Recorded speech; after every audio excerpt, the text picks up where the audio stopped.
Okay. Basically, I went to the beauty shop and I hadn't been in a long time. And I want to talk about a few tips that I think would be really good for people in that type of situation. Number one, I'm looking over at my notes. So if you see me looking over, that's because, yes, I have a paper that I'm looking at. First, go for a consultation to review the products so that you can not only get a feel for what type of products they're going to be using, but also so that you can get a feel for the hairdresser, what their style is. You can see if you're comfortable with asking them, questions and how they respond to those questions. The second thing is think of alternative styles just in case you get doubtful about the style that you want. For example, it was my first time getting a hair press in a long time. My alternative style would have been to get a roller set because it's less heat.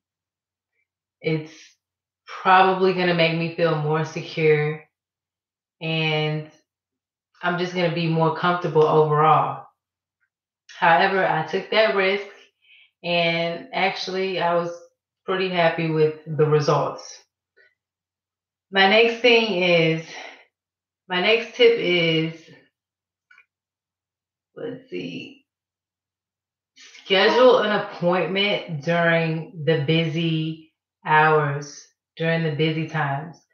The reason why I say schedule appointments during the busy times or the busy hours is because it holds the hairdresser, some type of accountability. Because a lot of times when you're alone with somebody else, sometimes they get tired, they're frustrated, they've had a long day, and that can affect how they treat your hair.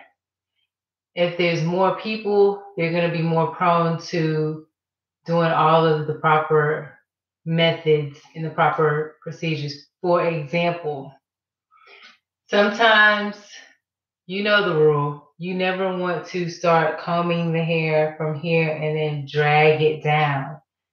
That's like a no no in the natural hair community. So someone can easily get frustrated with your hair, especially when it's thick and you have long hair, and they can just start, going from here and pulling down. And you know that you're supposed to start from the bottom and then gradually work up until the, the kinks or the knots or the roughness is out.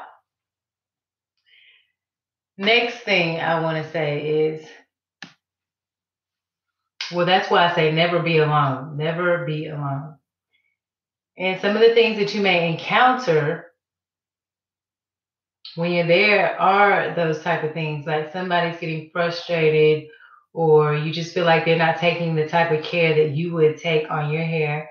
My recommendation is don't be afraid to speak out. I've heard some of the horror stories about things that have happened. People may keep the perm on too long. People are ignoring you, they're neglecting you when you need attention. This is your hair, this is your crown. God values your crown and your hair. So if somebody's not doing that, then you need to be brave, you need to speak out, and you need to do what you need to do. For example, you can say, maybe you don't want to say it in a rude way, like, hey, aren't you supposed to like start from the bottom and work your way up? Because you might be working with somebody that has more of an aggressive attitude or personality. Instead, you might want to say, yeah, I try really hard to take care of my hair when I'm alone. I always make sure I start from the bottom and work my way up to the top. Just try to give them examples of how you take care of your hair. If that doesn't work, then good luck.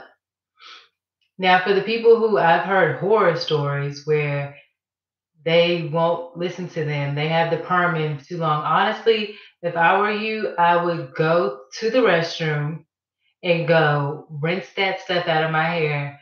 on my own, and then come back out and then tell them thank you if you want to pay them for the services that they did do and get out of there. Because at the end of the day, you're going to have scalp issues. You might even go bald. You never know what's going to happen. So, what else do I have on here? Don't be afraid.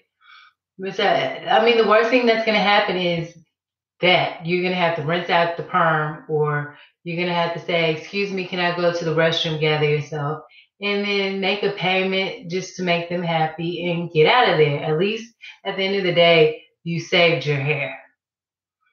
Another thing that I would recommend during consultation, when you do not get your hair done on the same day that you're meeting them, because the first day you need to go talk to them. You need to go see what type of products they use if you're a natural guru. And it's important because you don't want to be surprised when you get there and you're in the ball and they're just putting different products on, and then you're asking a million questions and they're like, oh my God, this isn't class. So that's why it's very important. Also, if you're the type of person that believes in bringing your own products, that to me would be a good time to bring your own products. Also, if I was a hairdresser, I wouldn't mind this, but other people are probably a little bit more pickier. So I would want to ask if, can I bring my own brush? Because everybody's pretty much using the same brushes and everything like that. Can I bring my own comb? Whatever you have. And, can I bring my own rubber bands or my own clips? Whatever you need to bring that would make you feel more comfortable and feel more sanitary to you. If I could personally, I would bring my own flat iron too, because you just can't guarantee what everybody else has. Now, if your beautician has great products, they're all up to date, they meet your requirements, then go for it. And I believe that you should check all those things out before you just jump into getting your hair done, especially if you haven't gotten it done in a long time, and especially if you're doing something that's different from the norm, such as going from natural hair to getting a press. You really want to look into those things. So those were the things that I really wanted to share with you guys, and maybe it'll save you some hassle or some heartbreak, and you'll turn out with healthier hair, and most definitely you'll turn out being more confident when you're with your hairdresser. So I look forward to doing more videos. Right now my hair is currently dry, so I'm somebody's like outside listening.